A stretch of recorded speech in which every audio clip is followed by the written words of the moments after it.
touch, it means so much to bring our flames into this reality. We set each other free.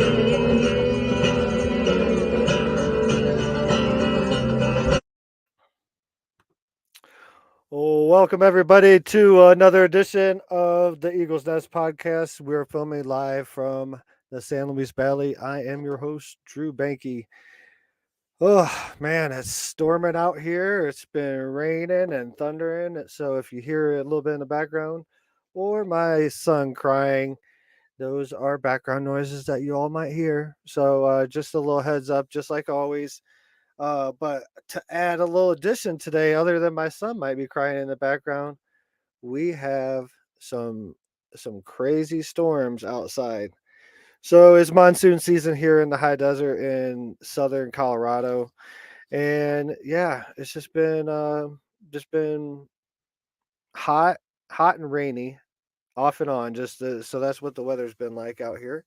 Getting ready for family to show up tomorrow. Going to get them from the airport, leaving here early. Have to drive all the way up to Denver. Probably getting up around probably 4 or 5 o'clock in the morning. So, not too long after this podcast, I will be getting into bed right over there with my family and getting a rest to go pick up mother-in-law and niece. Looking forward to having them out here, showing them around the area. But man, we got a special guest for you guys tonight. His name is Micah Dank. We are gonna get into some serious astrology and some esoteric. I'm sure we're gonna be talking a lot about on the fringe about some stuff. I haven't delved into too much about what he's about, but I cannot wait. From what I have seen, it's gonna be an interesting night. So stay tuned. Gigi's in the chat room. Thanks for joining, Gigi. Good to see you, brother. Let's see what we got coming up. Oh, we got tons of coming up. Okay, if you want to set with me and Ella, if you want to set with me and Ella in a traditional 2 night ayahuasca ceremony, Friday and Saturday night, go to cosmictreeoflife.org. We're gonna be packing up our altar and taking it up there to Wisconsin. It's gonna be around a lake. We're gonna have cabins. It's gonna be a weekend retreat. So if you want a traditional ayahuasca ceremony with me and Ella, go to cosmictreeoflife.org and you can sign up for that retreat at the end of August. There's other retreats as well, C5s and other things, but the medicine retreats um, that are that are being scheduled now and going forward, September, October, and all that.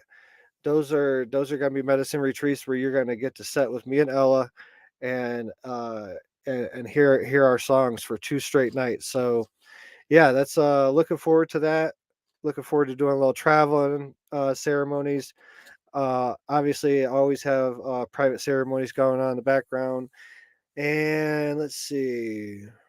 Oh, November, we're going to be in Florida. We're going to be in Florida at Zen Awakening Festival. That's near Orlando. Check that out. It's November 18th, 19th, 20th.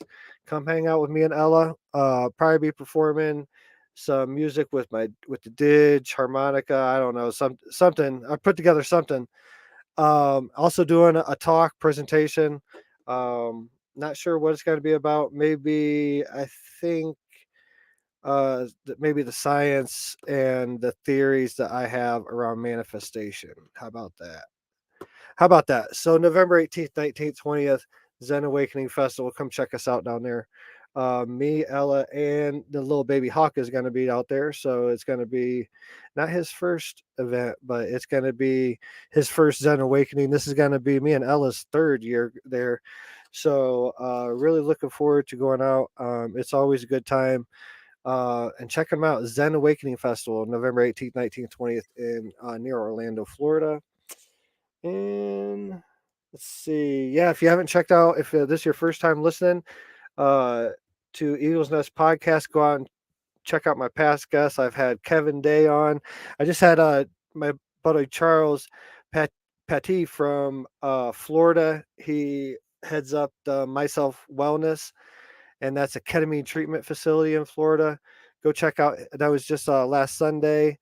Like I said, I got Kevin Day in the past episodes, Billy Carson, Laura Eisenhower, and yeah, there's just a plethora of great content in the past, great content coming up. But yeah, without further ado, I'm gonna bring my guest in. Let me pull up a little bit about him, and as always, you're gonna be able to read. You're gonna be able to read his full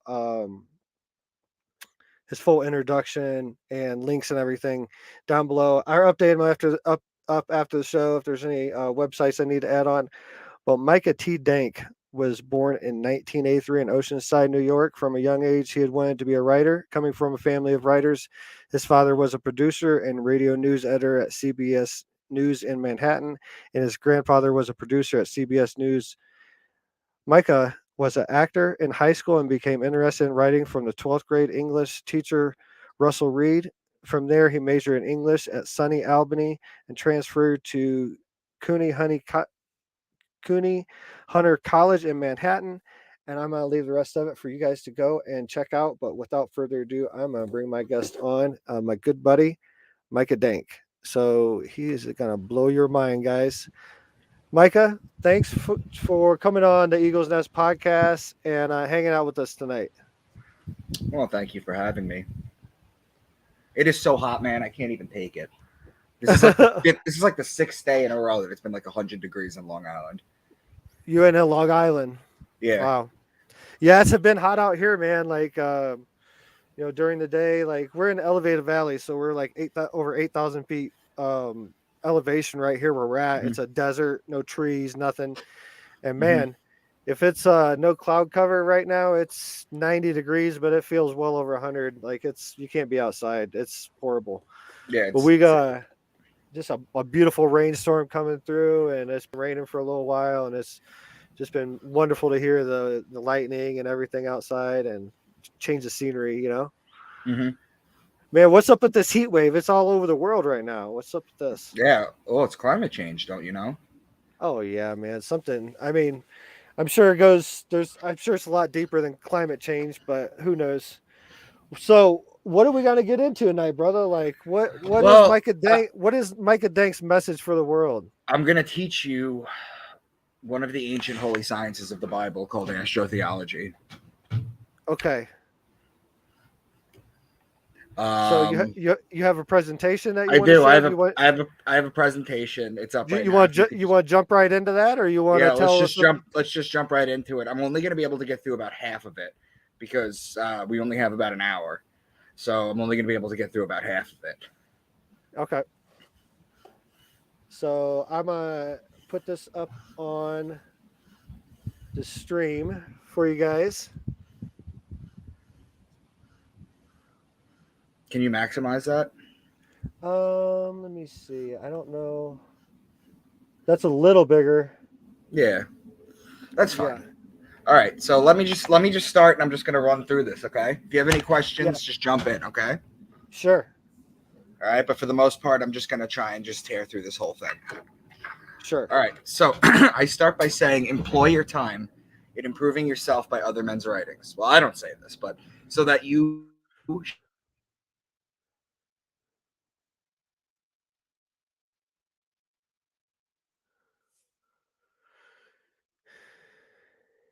Yeah, if you can hear me, you're locked up.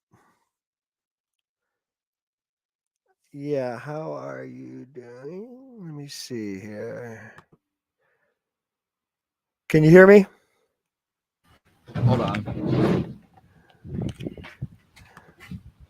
No Can you hear me? worries. I can hear you now. Yeah, you locked up for just a moment. Yeah, let me just bring this inside. It's the heat outside, man. It's like screwing up the satellites. It's crazy. I gotta get closer to my Wi-Fi router. Hold on. No worries. This is how live radio goes sometimes, man. No worries. Yeah, that's how it is. All right, so employ your time in improving yourself by other men's writings, so you shall come easily by what others have labored hard for. So I've been studying the Bible for 30 years. I've been studying it non-conventionally for 30 years. I've been studying the esoteric and the occult for 20. And I've been studying astrotheology for 10. I've been teaching astrotheology for two and a quarter years. I've been doing podcasts. Now, when you talk about the Bible, they're made up of what's known as the 7 holy sciences. The scriptures are metaphysical, astrological, and astrological is the oldest and it's the most prevalent through the Bible. And that's what I talk about. Anatomical, alchemical, spiritual, esoteric, and mythology. The Bible is not literal, it's not historical, it's not reality, and it's not original. And there's plenty of evidence for that. Now, this is the zodiac wheel. Okay, this is what we're talking about. We're talking about the mythology of the zodiac as it applies to the Bible. Now, Capricorn's at the bottom and Cancer's on top. That's how the zodiac wheel is supposed to look. Now, astrotheology or astrology goes back to what's known as the Lascaux Caves, which are 17,000 years ago. Here you see an article that says the Lascaux cave paintings are 17,000 years ago. And then here it says world's oldest cave painting shows human understood complex astronomy 40,000 years ago. What happened was there were these teens that went into the back of these Lascaux caves, and they're called the Lascaux Caves because they're caves in Lascaux, France. Okay, and then when they went into the back of the caves, they saw this. For example, this is just a little example. And you see the bull on the top, the lion on the right, and the horse at the bottom. Now, in astrology, which they quickly figured out, the bull was Taurus, the lion was Leo, and the horse was Sagittarius. It's just missing the guy with the bow and the arrow on it. What they did was they carbon dated the wall, and it came out to about 17,000 years. Now, for the creationists who say carbon dating is not accurate, they're actually half right about that. Carbon-14 dating is accurate up to 50,000 years. Beyond that, it's not. But up to 50,000 years it is. And you got to deal with some uranium datings. There's other form of carbon datings. There's other datings you could do. Okay. What they did was when they realized that these were the animals of the zodiac, they brought in an astrologer with a computer. And what they did was they rewound the sky back 17,000 years to see what it looked like in Lascaux, France. And when they printed it out, they superimposed it on the wall and all the constellations lined up. So they've known about astrology for 17,000 years. There's questions you can ask in the Bible. How Jesus was able to heal the blind, how he walked on water, how he turned water into wine, why he had 12 disciples, why he was betrayed with a kiss by Judas, why he was dead for 3 days, why is his birthday on December 25th. All this is astrology, and I'm going to show you that. Okay? Genesis 1:14 says, "Let lights appear in the sky to separate the day from the night. Let them be signs to mark the seasons, days, and years." And that's what the zodiac basically does. Each zodiac sign is called a house, or an era, or an eon, or a sign, or a mansion. There's different words that they use, or a home. There's different words for it, but I just wanted to make the idea that each zodiac sign is called a house. Now I start with Aquarius because I'm going to teach you guys the 12 signs now. Okay, so the first sign I talk about is Aquarius, which is represented by the man. Now, technically, Aries begins the year, but I use Aquarius because that's like January. That's the beginning of our year. Okay, it's a story of Zeus and the young boy. The story of the Zeus and the young boy, real quickly, is that Zeus basically bargained with this 14-year-old boy who he thought was beautiful, his father. Okay, gave him animals, gave him money, gave him stuff. Zeus took the boy up to heaven. While in heaven, the boy was serving the gods something called ambrosia, which was the nectar of the gods. It was the drink of the gods, out of his water pitcher. One day he got fed up with doing it. He went to the side of heaven and he poured it out, just like in the sign Aquarius right here, which caused the flood on earth. That's where the Greeks get their flood story from. Now, what happened was Zeus was really mad at him. But in a moment of self-reflection, he realized he took the boy up there against his will. So he, instead of punishing him for what he had done, he immortalized him as the constellation Aquarius. So there's key words in each sign that you're going to have, okay?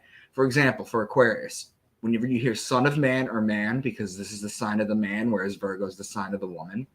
Baptism, because this is how you baptize someone. Water pitcher, because this is a water pitcher. Fountain, because this is what a lot of fountains look like. Greek statues pouring water out. Stream, river, pond, lake, ocean, sea, all water-related things. That refers to Aquarius. Pisces is the mutable sign of the two fish in the water. So all the water examples, stream, river, pond, lake, sea, ocean, all of that is the same exact thing. Okay, so there's two signs. The first two signs talk about water. Okay. Now, Aries is the ram, and in Aries, you have March 21st, which is the spring equinox. It's a 12-hour day, 12-hour night. It's also the Passover, or the passing over of the sun over the equator, and back on its way to its height in the summer solstice. In Christianity, the passing over is changed, and it's called the resurrection of God's Son. Now, the Jewish Passover is when the angel of death passes over All the houses in Egypt, and anyone that doesn't have the lamb or the ram, Aries the ram. The Jews are the people of Aries, the ram. Anyone that doesn't have the ram's blood to signify that they're Jewish, their firstborn sons will get killed. Okay? So there's 3 different ways of saying the same thing. But whenever you hear ram, lamb, shepherd, or ram's horn, you're talking about Aries. Okay? Even sheep. Now, Taurus is the bull. And when you look at the sky and you see Taurus during the season where it's supposed to be, you know that you need to put the plow on the bull so that you can plant the seed so you can harvest in Virgo and Libra. So whenever you hear bull, ox, calf, or cow being the female bull, Taurus, they're talking about Taurus. Gemini is the twins. It's the story of Castor and Pollux Troy, whose sister was Helen of Troy. It's the story of Achilles. It's another Greek story. So whenever you hear twins or brothers, they're talking about Gemini. Then Cancer is the crab, and it's the sideways moving creature. So just as the sun starts rising a degree on its axis starting on December 25th, then on December 26th, it'll rise an additional degree. Then every single day, it rises an additional degree. The days get longer, the nights get shorter. When it hits June 21st, that's its height. That's the summer solstice. That's when the kingdom of heaven is on earth. Then what happens is it stays at that height. It doesn't go up a degree. It doesn't go down a degree for 3 days. It walks to the side like the crab. And then on June 25th, it lowers a degree. And then the next day, it'll lower an additional degree. And then it continues to lower a degree. Now the nights are getting longer. The days are getting shorter. When it hits December 21st, that's the winter solstice. Okay? So the ancients used to look at the sun on the winter solstice, and they would say the sun was dead because it wouldn't even crack the horizon. That was the winter solstice. It was the longest night of the year. Then what happens is it walks sideways for 3 days again. So suddenly God's sun was dead, and then suddenly God's sun was dead for 3 days. Whereas on December 25th, it rises a degree on its axis again. And it does this pattern year in and year out. This is what the sun does throughout the year. So whenever you're talking, and in the ancient Egyptian times, the crab was actually known as the scarab. It was the beetle. So whenever you're talking about crab or beetle, you're talking about Cancer. Then Leo is the king. He's the lion. He's the king of the jungle. He's the ruling planet of Leo is actually the sun. So whenever you hear lion, lioness, or cub, you're talking about Leo. Virgo is the woman holding the wheat stalk. So remember before when you say that you planted Taurus, well, the virgins would cultivate the wheat in Virgo in order to make the bread for the year. So whenever you hear virgin, wheat, grain, seed, barley, corn, grainy things, things that you cultivate, things that you harvest, that's always done in Virgo. Okay? Libra is the justice. It's the scales. It's the balance. He's the just one. The reason it's the justice is because it judges God's sun as it passes over the fall equinox and begins its descent into winter, into cold, into death. The Jews always celebrate the new year around the fall equinox. Now, Libra is also wine season, which is when you plant for the grapes in Taurus, you press the wine here. Libra is also olive oil season. So when you press the olives in Libra, you get the oil. So whenever you're talking about law, judge, justice, the just one, divorce, marriage, court, lawyer, lawly things, that's Libra. Wine, vineyard, wine press, grape, juice, that's also raisins, that's also Libra. Olive oil or olive oil, that's Libra too. And incidentally, frankincense and myrrh are both olive plants. So later when you get to the New Testament and the 3 wise men bring frankincense and myrrh and gold, you know why. It's talking about Libra. Now, Scorpio is the scorpion. He is the betrayer. When a scorpion bites you, it leaves an imprint in your skin that looks like a pair of lips. It's why the mafia has the kiss of death. And it's why Jesus was betrayed by Judas with a kiss, because Judas represents Scorpio. Each one of the 12 disciples represents one of the 12 zodiac signs. Another example would be John the Baptist. The man with the water pitcher would be Aquarius. Okay? So the sun is judged in Libra. He's betrayed in Scorpio. Finally, in Sagittarius, this is where the bow and the arrow shoot the sun and inflict further punishment on the sun. This is where the sun dies. And I went into December 21st being the day of death. That's the last day of Sagittarius. That's when the sun is at its lowest. It doesn't rise. Okay? So that's Sagittarius. So what you need to know for Sagittarius is it's the death. Okay? So whenever you hear horse, bow and arrow, spear, or horseman, or death, or they're talking about a death, you know that happens in Sagittarius. And then finally you have Capricorn, which is the goat, because he likes to climb the mountain. Now, if you look at the zodiac on the right, you'll see that Capricorn's at the bottom. Now, put a little sun at the bottom, at the very bottom, because that's the winter solstice, and climb it a degree going to the left every single day until it hits the top of Cancer. It starts the climb, the great climb up the mountain in Capricorn, which is why it's the goat, because the goat likes to climb the mountain. The mountain goats climb the mountain better than anything. So those are the 12 signs. And do you have any questions based on that? Does that kind of make sense? Is that kind of, it's probably new to you, but does that kind of like follow a thread? Oh yeah, yeah, and I found, and I could just hear some connections. That's not the first time I've heard about the zodiacs, but their connection to Egypt and things like that definitely are known about. Connections to the stars and stuff. Mm-hmm. But yeah, like the detail of it, I haven't, I've never seen that much detail put in it. So thank you for sharing. So moving forward, what does that mean for all of us? Like, how can it gives us signs to move forward in life? Is I'll that show you. So there's okay? names for Jesus that he's given in church. The names that Jesus is given in church are all astrological. Meanwhile, the church will tell you astrology is evil, but all his nicknames are astrological. I'm going to show you right now. Capricorn is the goat. Jesus being the solar god. He's the son of God, not the sun. He's a solar deity, just like Horus was, just like Amen-Ra was. Okay? When the sun is in Capricorn, Jesus is called the scapegoat of Israel. When the sun is in Aquarius, the man sign, he's known as the son of man. When the sun is in Pisces, the two fish, he's known as the fisherman of men. And it's why he feeds the masses with two fish. When the sun is in Aries, the ram, he's the Lamb of God, or the ram in Aries. Cancer, the scarab, remember? St. Augustine called Jesus the good beetle when he referred to him. Leo the lion, he's the Lion of Judah. The lady holding the stalk of wheat, Virgo, he's born of a virgin, and he's called the bread of life. Libra is the scales of justice. He's known as the just one. He's betrayed in Scorpio. He dies in Sagittarius, and it's why he's worshipped on the sun day. Okay? Whereas the Jewish religion goes to Saturn worship, Saturnalia worship. That's why they worship on the Saturn day. Now, there's a couple things I want to draw your attention to. Okay? Sure. The sun behind his head, the two fingers up, the heart and the crown of thorns outside the body, that white face, and the white and the red colors of his clothing. So the sun is always behind Jesus because he represents the sun. The two fingers up are an ancient Egyptian Kemetic peace sign. This sign right here, if you could see me, this is a victory, V for victory. This is the Winston Churchill war sign. This is John Lennon peace sign, is not a peace sign. This is the peace sign. This is the original peace sign. So when you see Jesus doing this, or you see Baphomet doing this, okay, or you see Buddha doing this, they're telling you they're peaceful. They're coming in peace.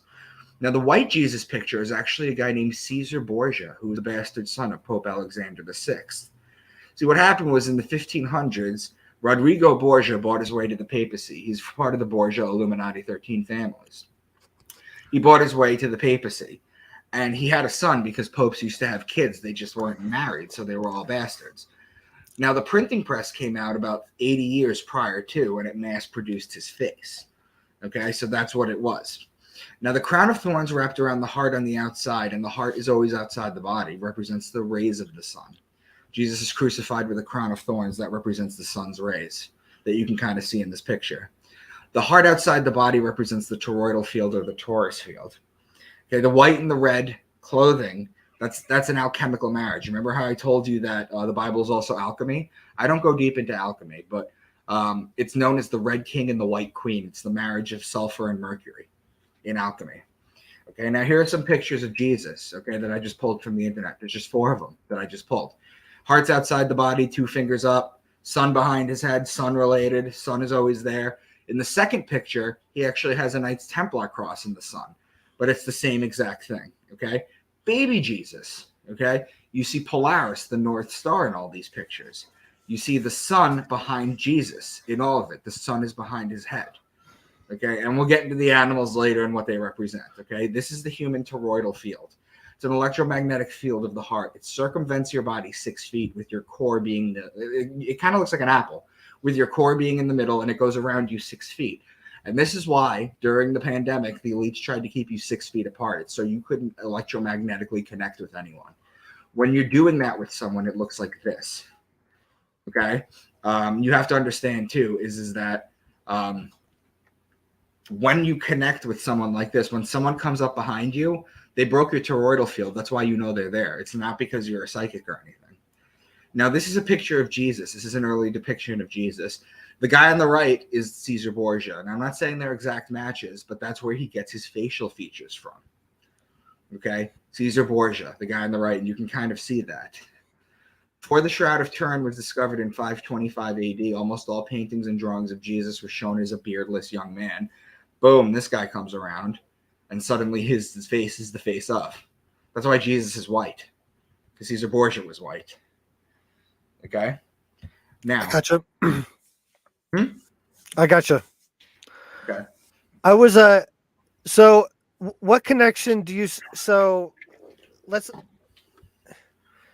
I seen connections before between like Osiris and Isis, Jesus and Mary Magdalene, like the very common similarities to the story line of them. And if you can feel, I don't know exactly where you're at on where your theory is on frequency and all that stuff, but if you can feel the frequency of these stories, like it gets repeated over and over and over again. Maybe even from the stars all the way down through time. Like, what do you feel is the ultimate message in all that? Like, well, I get through it with the public in this presentation. I get through it because I haven't really gotten into any of the decodings yet with the keywords. I gotcha. But you'll see that soon. So, have you heard of the phrase "pride comes before the fall"? I don't think so. You never heard of "pride comes before the fall"? Well, it's just a phrase that literally means that if you let your ego run wild, then you're going to eventually cascade down and fall. That's what pride comes before the fall means. However, a group of lions is also called a pride. Okay? So a group of lions is called a pride. Pride is the lion. Lion is Leo. This is Proverbs 16:18.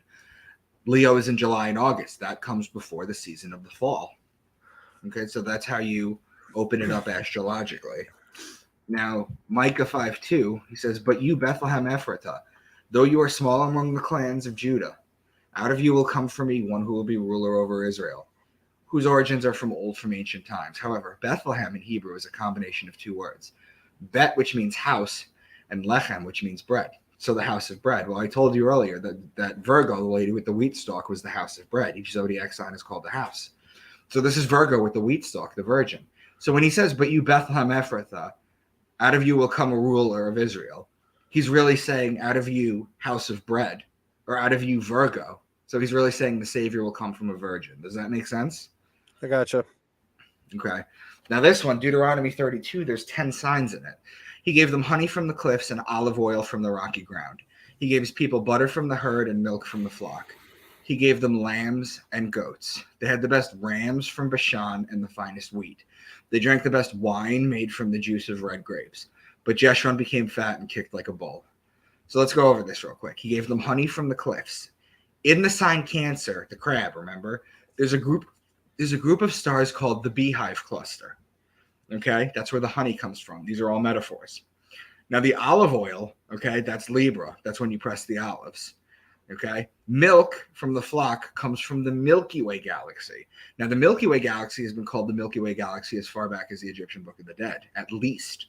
Okay, that center is in Sagittarius. So your land from Cancer, honey, to Sagittarius, milk, those 5 signs, that's your land of milk and honey. It's in the celestial heavens. It's not a place on earth.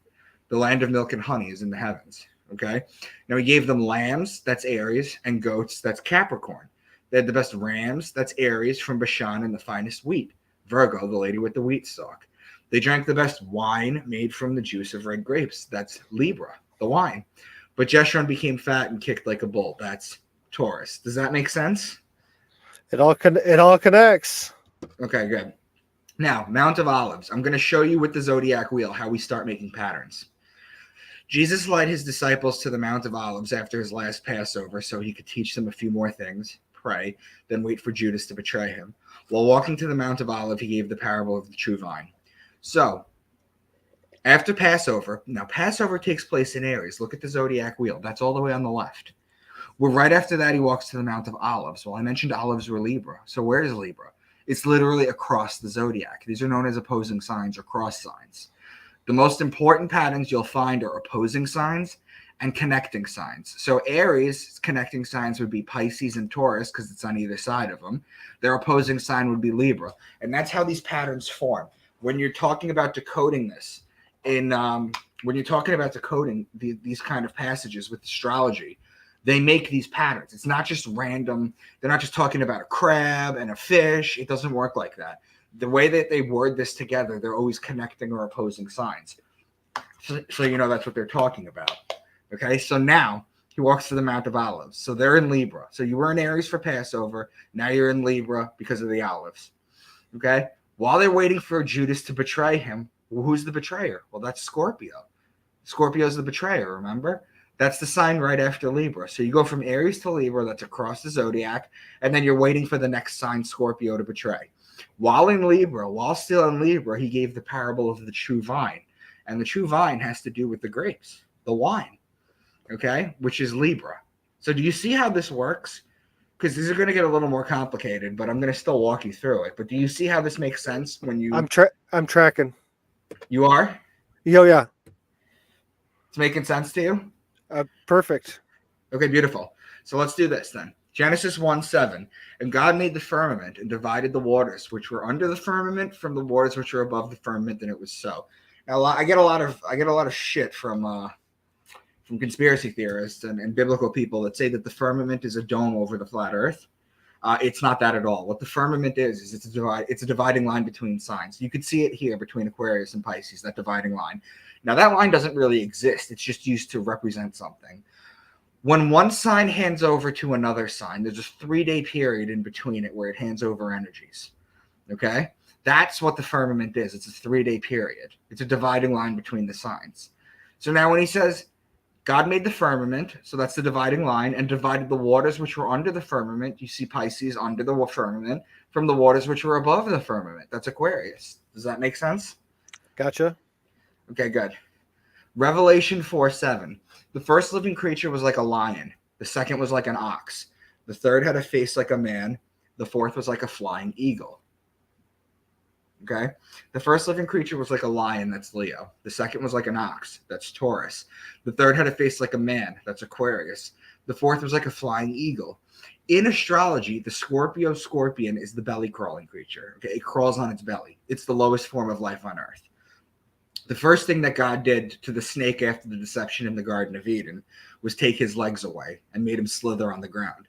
Crawling on your belly is the lowest form of life on earth. In fact, during Santo de la Muerte in Mexico, okay, when people go to church, they dress up in suits and they get on their belly and they crawl to church like the snake. Okay, now its evolved form, also called the ascendant for Scorpio, is the eagle, which is the highest flying form of life on earth, okay? So in astrology, it evolves into that, okay? So Leo, Taurus, Aquarius, and Scorpio are the 4 fixed signs of the zodiac. They're the 4 fixed signs of the zodiac. That's what this passage is saying. Now read this again. The first living creature was like a lion. The second was like an ox. The third had a face like a man. The fourth was like a flying eagle or Scorpio. Now the lion and the man, Aquarius and Leo, are opposing signs. The ox, Taurus, and the Scorpio eagle are opposing signs. I'm going to read this one more time to you, and I'm going to show you something pretty cool. The first living creature was like a lion. The second was like an ox. The third had a face like a man. The fourth was like a flying eagle. Because they're opposing signs, when you're talking about this and you're plotting it in the zodiac, it makes this perfect cross, or it makes this perfect X through it.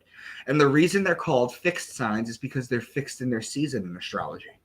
Aquarius is right in the middle of winter. Taurus is right in the middle of spring. Leo, summer. Scorpio or eagle is the fall. Okay? It's pretty cool, right? Yes, sir. Okay. Ezekiel 10. Yeah. Obviously, I have some connection to the eagle, so that's another whole nother story. But yeah, it's interesting, man. I'm digging it. Okay. Ezekiel 10:14. Each of the cherubim had 4 faces. One face was that of a cherub. The second was the face of a human being. The third had a face of a lion. The fourth was like a face of an eagle. Okay, that's Ezekiel 10:14. That's Ezekiel's wheel. When they're talking about Ezekiel's wheel in the Bible, for people who are studied in the Bible, The wheel is the zodiac. Okay, this is the 4 fixed signs again. Okay, what about Revelation 12? This is the lady and the dragon. A great sign appeared in heaven, a woman clothed with the sun, with the moon under her feet, and a crown of 12 stars on her head. She was pregnant and cried out in pain as she was about to give birth. Then another sign appeared in heaven, an enormous red dragon with 7 heads and 10 horns and 7 crowns on its heads. Its tail swept a third of the stars out of the sky and flung them to earth. Okay? Revelation 12 explanation. A woman clothed with the sun is the sun clothed in Virgo. It just means the sun's in Virgo. It's just a metaphor. Now, if the sun's in Virgo, the moon will be at her feet. So there's a 24-hour-a-day clock. There's 12 zodiac signs, so the sun spends 2 hours a day in each sign. It's just simple math. If the sun's in Virgo, that's between 4 and 6 p.m. You can just follow the zodiac and add 2 hours for each sign. Okay? So if it's 4 to 6 p.m., the sun is still out. So if the sun is out, the moon will be at her feet. Whereas if the moon is up, the sun is at her feet. Make sense? Yeah. All right. Then another sign appeared in heaven, an enormous dragon. Its tail swept a third of the stars out of the sky and flung them to earth. There's a constellation called Draco, which is the dragon. Its tail goes from Aries to Sagittarius, which is 4/12 of the signs, or 1/3 of the stars out of the sky. See, these are just celestial metaphors that they're talking about. Okay? Yeah. Revelation 7:4. Then I heard the number of those who were sealed, 144,000 from all the tribes of Israel. So people try and talk to you about the 144,000 because the Jehovah's Witnesses and some branches of extreme evangelical, well, not extreme, but evangelical Christianity believe that 144,000 people are pre-sealed to go to heaven, and that's it. Everyone else is going to go to hell. They believe this, okay? But if you know that the Bible is also influenced from the East, you've heard of the chakras, right? I believe so, yeah. Okay. There are 7 chakras. The root has 4 petals, the sacral has 6, the solar plexus has 10. The heart has 12 and the throat has 16, which equals 48. The third eye chakra is represented by 96 and only has 2 petals because it's 2 times as powerful as the lower chakras. So 48 times 2 equals 96. Now the crown chakra is 1,000 times more powerful than the lower 6 chakras. When you add the lower 6, you get 96 plus 48 equals 144. Times that by your 1,000, you get your 144,000. So what they're saying is when you've activated all your chakras, that's when you get to go see God. Okay? Matthew 10:16. Behold, I send you forth as sheep in the midst of wolves.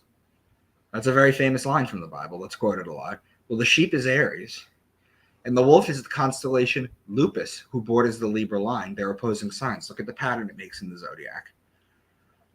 Okay, so these are just all encoded. I've given examples of astrotheology in the Old Testament as well as the New Testament. I've been accused of cherry-picking verses from the Bible to prove a point.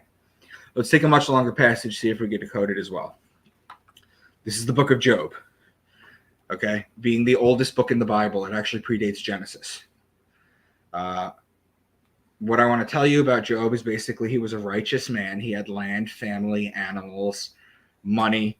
And Satan went up to God and said, listen, the only reason this guy is faithful is because he has all this stuff. If you take it away, he won't be. And God basically takes him up on the bed. He says, you can do whatever you want to Job, but you cannot take his life. So little by little, his stuff starts dying and going away, and he loses everything.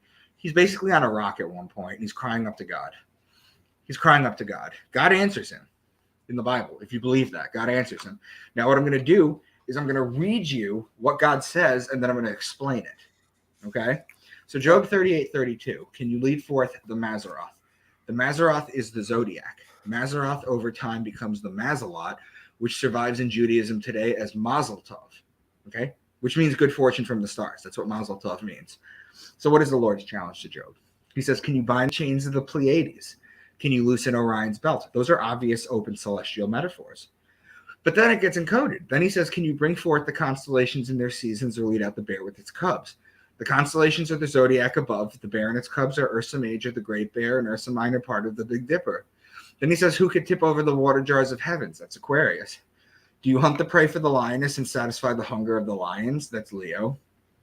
Who provides food for the raven? That's the constellation Corvus, which means raven and borders on Virgo. Do you watch where the doe bears her fawn? Mariga, meaning deer, is located in Orion. Who let the wild donkey go free? That's a Celis Borealis, meaning donkey, and is located in Cancer. Will the wild ox consent to serve you? That's Taurus. The wings of the ostrich flap joyfully. That's lambda akile or al-thaliman, which means two ostriches in Arabic. Do you give the horse its strength? It laughs at fear, afraid of nothing. It does not shy away from the sword. The quiver rattles against its side along with the flashing spear and lance. Sagittarius with the bow and the arrow. So you have the quiver. That's where the arrows are. Does the eagle soar at your command and build its nest on high? That's Aquila, which is the Latin name for eagle and is a constellation a few degrees above the celestial equator. Finally, he says, can you pull a Leviathan with a fish hook? And if you know anything about the ancient fish gods, Dagonism, Mithraism, Leviathan was an ancient fish god. So the fish is Pisces. So you see here in the book of Job, God is literally just testing him about, do you know where my stars are? That's basically what he's doing. You can go to Psalms too. You can just jump around. The reason I selected these particular passages is to show that I'm going from book to book to show you it's the same thing. 66 books. It's all the same thing. He sends forth springs in their valleys. The wild donkeys. But why? Why is all this information being so metaphorically put out? Like, I'm going to show you right now. Was it only to be ingested by the most literal people that people that could? What is the point of this? We take for granted that we have calendars, clocks, watches, weathermen. The ancients didn't have any of that. They had sundials. In the Bible, they worked on dream interpretations for harvest. They had to know things. They needed to know Taurus was when you put the plow on the bull and plant, as above, so below.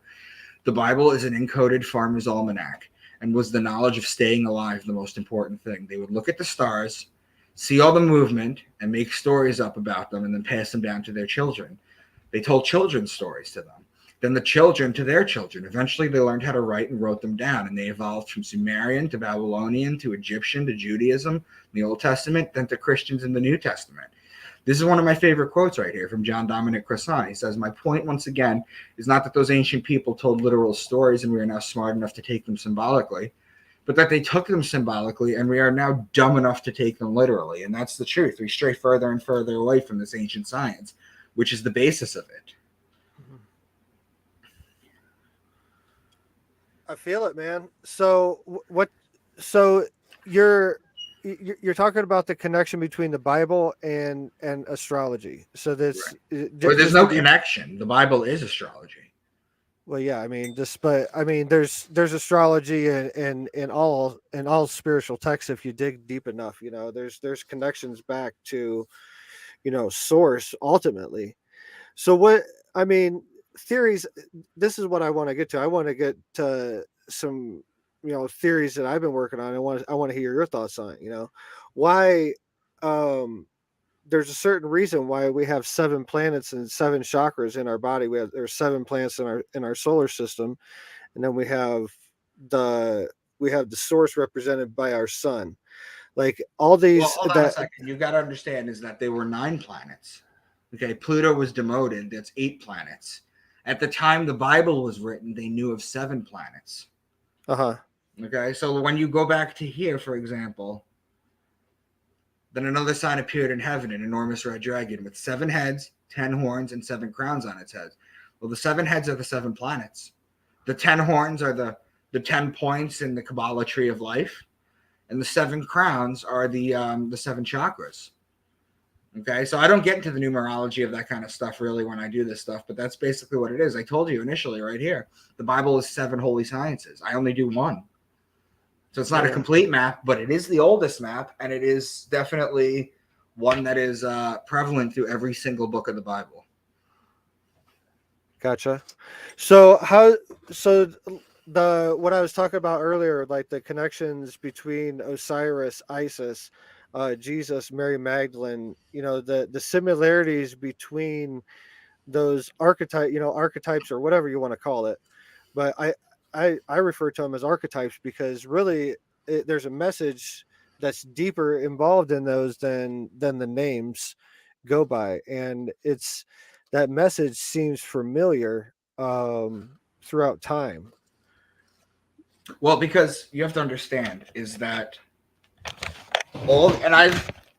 with my astrotheology that I've been doing now, I didn't invent the science, but I figured out the key words, and I've been applying it to everything. If you look at this right here, where is it? Right here.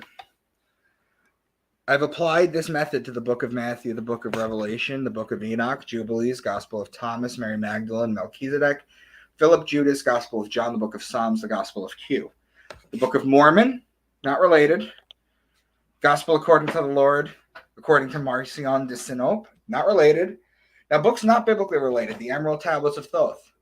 The Enuma Elish, that's Babylonian. The Epic of Gilgamesh, that's Sumerian. The Code of Hammurabi, the Quran, the Egyptian Book of the Dead. This pattern that I've shown you has been in the Bible. I've broken down all these texts with it. Okay? And you want to know why? Because they're all telling the story of the sun as it goes through the 12 zodiacs. That's what it is. The sun going through the 12 zodiacs. It's called the greatest story ever told. It's actually misleading. It's not the greatest story ever told. It's the only story ever told. It's just been retold metaphorically in a million different ways. I agree. I totally agree, man. So what so it's telling the creation story of source. Is that how you see it? Like, yeah, that's what it is. You got to understand is Akhenaten created solar deity. Akhenaten created monotheism in 1367 BC. Akhenaten created it. Okay, not Abraham. Okay, monotheism is not a Abrahamic religion thing. Okay, it goes back to the Egyptian book. It goes back to the Egyptians. Okay, then the Egyptians handed it to the Greeks. It made its way to the Hebrews. here, I'm going to take this down so we can see it better. I'm going to take this. There we go. There. So yeah. So I'm all into the Egyptian stuff. I spontaneously channeled Osiris back in 2018. That was really a lot for me to take in, and then started just getting downloads on stuff and found the connections of this. So I'm all about like what you're talking about. I totally agree with it, man. I think what people talked about when I wrote my first book. People be like, "Well, this message sounds like the Law of One. This message sounds like this, that." I was You're like, talking about the book. You're talking about the Book of Ra, right? well, my book, I'm Perfect and So Are You, talking about how the divinity is reality and the connection to source and how I got my connection. Yeah, one of the biggest lies that we've ever been told is that we need to worship and that God is separate from us. That is the biggest lie. That is the biggest lie. I totally agree. I totally agree. God is infinite. God is infinite. Nothing exists outside of infinity. I don't care what dimension you're in. Nothing exists outside of infinity. So the way I describe it is, you have a kid, right? Right, Drew? You have a young boy. Yeah, I got 3 kids. I got two older ones, and I got a brand new baby. All right. Well, congratulations, first of all. Appreciate it. And second of all, they're half your DNA. You created them, right?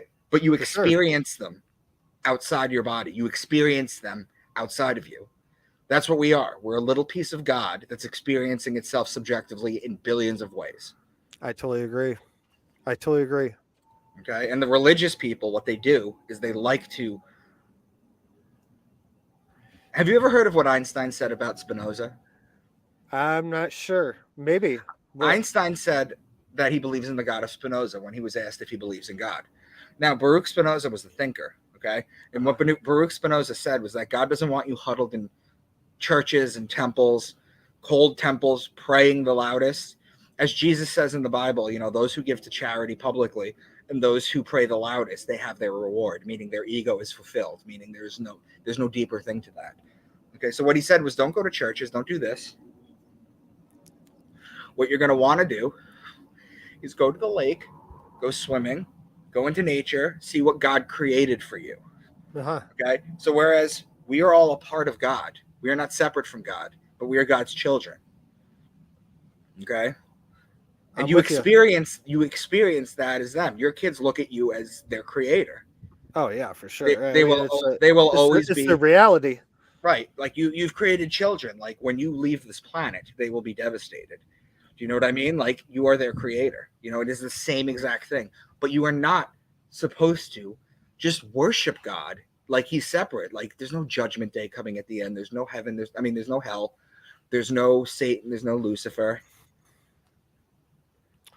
Yeah, I agree, man. I'm glad we're getting to this part in the conversation, let's talk about like so you're I have some guests on this out of country, so in Canada and from other countries and stuff, but you're in the States, so you're what, upper 30s, lower 38. 40s? 38. 38, so I'm 42. Same time frame. Yeah. Yeah. The farming of our manifestation energy has been taking place for a long time. You Right. know, being sent to a flag, and then another party receives that energy and builds a cage around us with our manifestation energy. Let's get into that part of the conversation. Like, Sure. like let's get into where the these things that they've been telling us for so long, like, don't say you're God, that's blasphemy. Well, it's not that Nothing. it's blasphemy. It's that they'll fucking lock you up in a mental institution and feed you pills. Yeah, They don't understand this. yeah. It's very But freeing. but do you, it's where do you think this timeline's going? This is happening.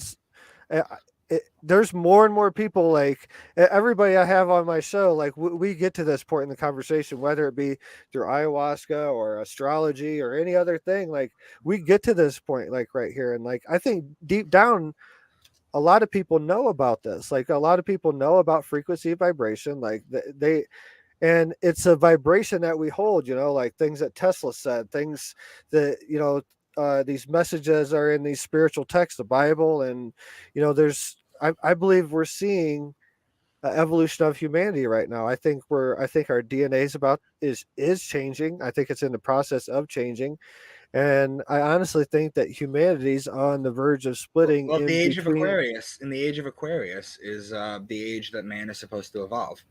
I'll put it to you this way: during the age of Taurus, the bull. Since Are we're we going, so are we in the age of Aquarius right now? we Just are. to be We've been clear? we've been in Okay. we've been in the age Okay, of. just to be clear, I don't know where everyone's at. So but it's actually real simple. So on March 21st, the spring equinox, right? If you were to go to the meridian on Earth, okay, if you were to go to the equator and equator. you watch the sunrise, okay, the sign behind the sun, that's the age we're in. Okay, we're in the age of Aquarius. Okay, the Mayans predicted it. Their calendar ended December 21st, the winter solstice of 2012. Okay, they predicted the end of it. Okay, now remember how I told you when one sign hands over to another, it's a 3-day period? Uh-huh. Okay, well, it's a longer period for the precession of the equinoxes. Okay, so it's been happening, but we're in the age of Aquarius right now. That's why they're trying to open a one world religion in Jerusalem. That's why they want to rebuild the third temple. That's why they're trying to merge us with machines. In the age of Taurus, it was the Well, age of bull. you tapped on it before. This is COVID. This is all of it. This is Yeah, the it's their death rattle. My 9th book is called The Death Rattle. this Um, is this is the baby formula shortage. This is the 3,000 cows dying in Kansas. This is all that. Like mhm, it's honestly a direct attack against humanity. Like mhm. Yeah, this because it's the elites. It's the elites making their last stand. I Because was, the age of Pisces, the age of Christianity, was the age of disinformation. We're rising now, and the point I'm trying to make is, in the age of Taurus, you had the Egyptians. That was the age, that was the Egyptians, and they had plenty of hieroglyphs of the bull with the horns, with the sun between its horns. They told you they worship the bull in Taurus. What does Moses do when he comes down from the with the Ten Commandments? He sees the worshiping a golden calf. Well, the gold is the sun, and the bull is the calf. They're worshiping the sun in Taurus. They're the people of Aries. That's why he was mad. It's an encoded astrological allegory. Okay. Now the Egyptians fade after the age of Taurus. Okay. And in the age of Aries, that's the Jews. That's the ram. That's why the Jews still blow the ram's horn at temple in the high holidays. It's Aries worship. Then the Jews fade after Aries, and then in Christianity, the last 2,160 years, right? It's the two fish. That's why Jesus feeds the masses with the two fish. That's why he's the fisherman of men. Okay. Now that age is over. Okay. So if you look at everything after an age is done, the main people of that age are the people whose history survived. they tend to fall off. That's why you're seeing attacks on Christianity right now. You're seeing attacks on Catholicism. That's why a lot of people are secularist, because you're evolving past it now, because it's no longer necessary. We are tethered to this solar clock. The way I put it this way is like this. The sun represents the hour of the day. The moon represents the day of the month. The zodiac represents the month of the year. We're located in the middle of the Milky Way galaxy. Okay? That's a perfect clock for us.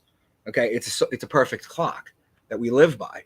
That's what they tried to put in there. That's what they tried to show, how it was a perfect clock. Okay, that's a fingerprint of God to me. That's a creation right there. I agree. Okay? The question that I keep having is why? Like, I agree with we're on the same wavelength, brother. Me and you are right here. But my question is why? Like, this is why. If you knew that, you know the meaning to life. I like what Picasso said. You want to know what Picasso said? Why they've been hiding this? Like, why is it put in a way that people have to decipher it? Like, why can't it be straight out? Like, because the master doesn't come out and just tell you this is the truth.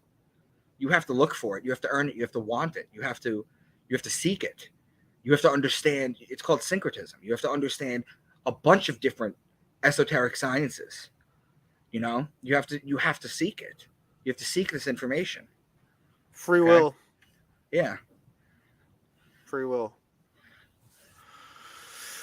Free will, stepping forward.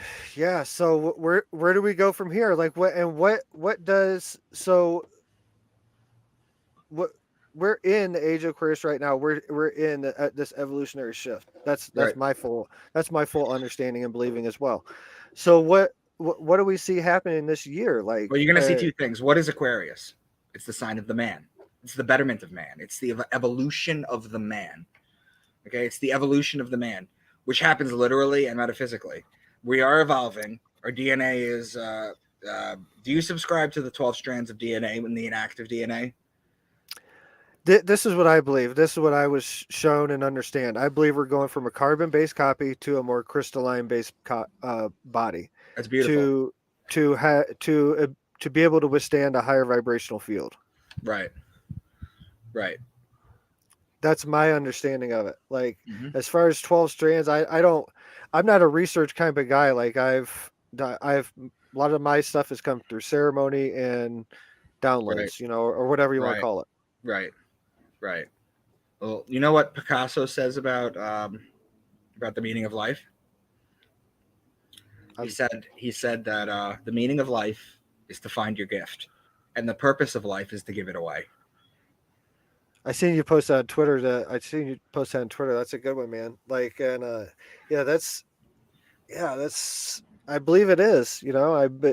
And I think you have a gift of understanding how these patterns work, and how they connect to the stars. Which I mean, if you look at any of this stuff, like it jumps right out at you. Like just a one thing of the pyramids lining up with the Orion's belt, which I have on my arm because of my connection to Osiris and everything.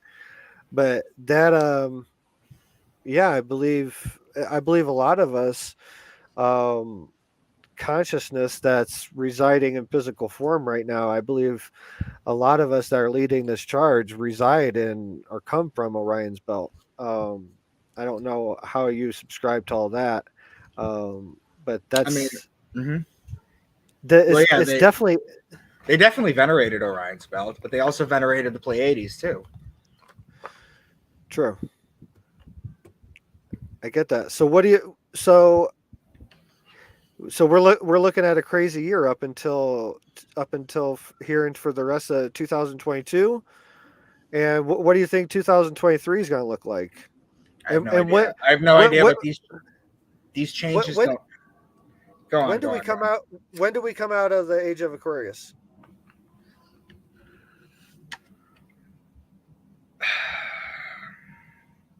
I'll tell you in a sec.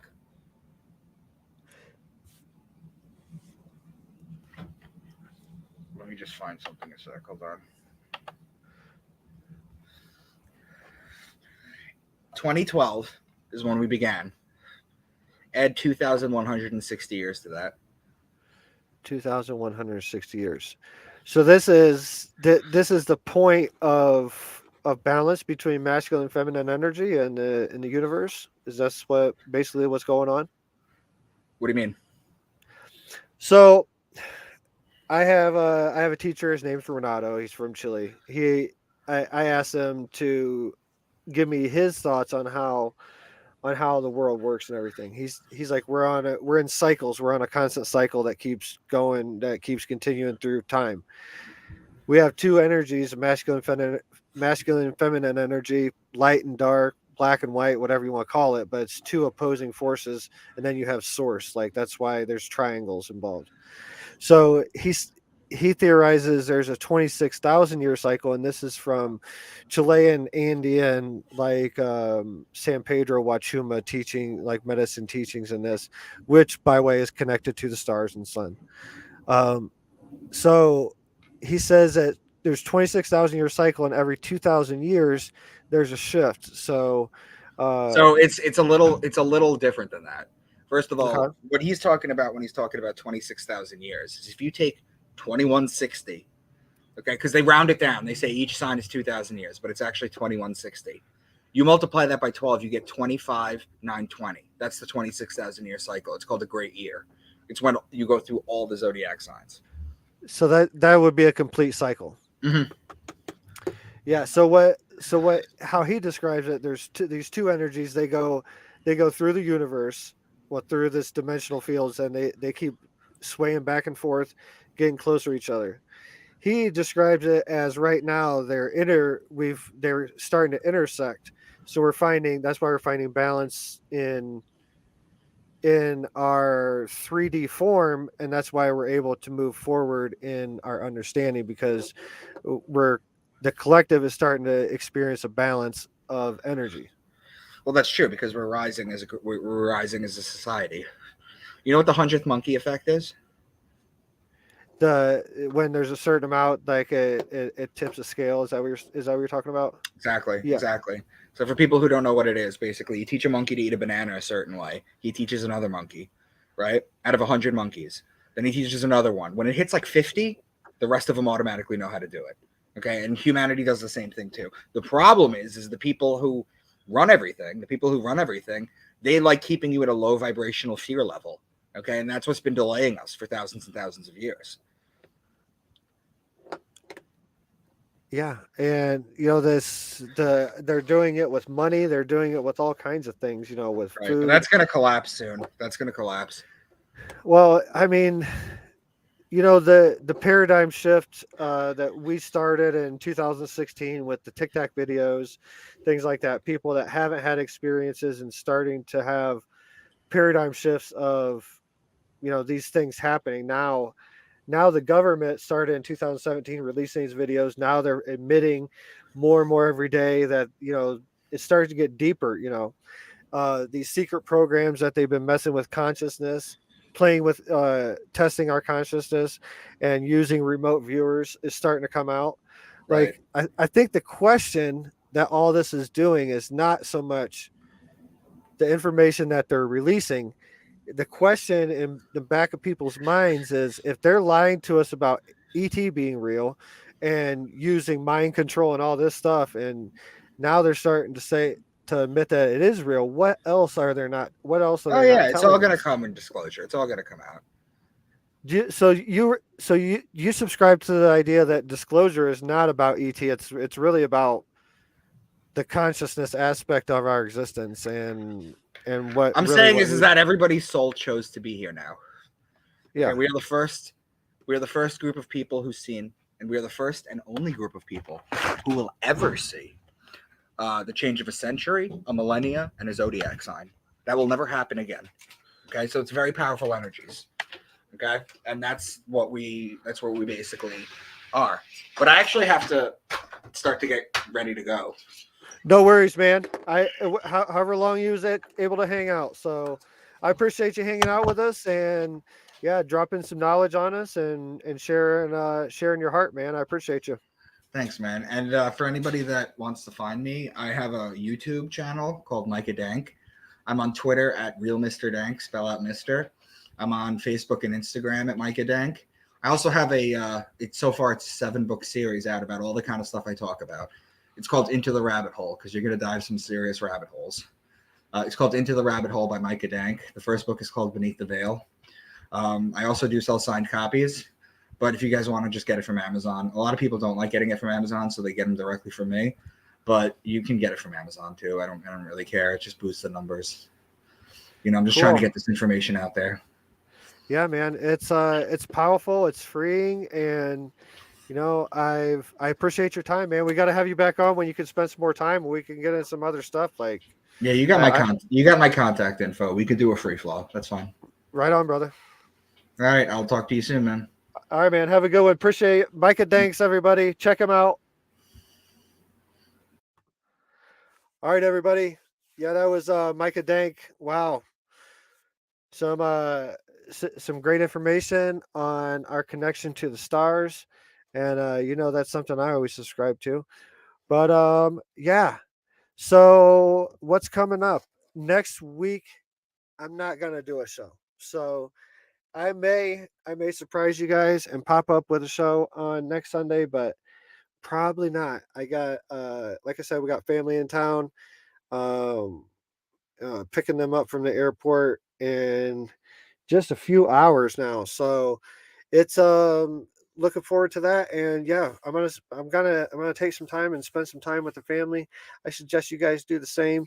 Uh Hug the ones around you and be grateful. Be in the moment and take back your power of manifestation and realize who you are. I think that was getting down to Micah's, not to speak for him, but for his message. I think that's what was about when you get down to it. So yeah, I appreciate all the support. Share my YouTube Eagles Nest podcast. Follow me on Twitter. Follow me on Instagram, Facebook. If you're looking on the Facebook lives right now, go over and and subscribe the YouTube channel. I appreciate it. And yeah, everybody in the chat room, uh, Bobby Joe, hey Bobby, good to see you, sister. Thanks for showing up. Pat, the Elf Man, is in there. My wife, Trevin, Gigi, my good buddy over at Shift Happens. He stopped in and checked in on us. Tommy G, yeah. If you're new to the show, like us on our YouTube channel. If you're like I said, if you're listening to us on Facebook Live, this is the Eagles Nest podcast with Drew Banky, and you can find all the past shows, connections to interviews that I've been on, books. My wife's got some amazing a new line of shirts, psychedelic shirts and beanies, and even stuff for babies, some psychedelic and festival type clothing. She's been working in a whole nother line. Go check it out over at Sacred Journeys Within. You can find copies of my book, I'm Perfect and So Are You. Find Your Inner Guru over there at sacredjourneyswithin.com. If you can't find it there, you can get from amazon.com, kind of like Micah has. So yeah, check out my books, and yeah, share the podcast. If you're just now joining the show, check out my past shows. I have some great content in the past. So, and the end of August, if you're joining late, if you want to set with me and Ella in a traditional ayahuasca ceremony where we drink ayahuasca for 2 nights in a row, go to cosmictreeoflife.org and sign up for the end of August retreat. If you want to set with us in a private ceremony, you want to come out here to Sacred Journeys Within Church, reach out to Sacred Journeys Within, and Ella will respond back and get that process going.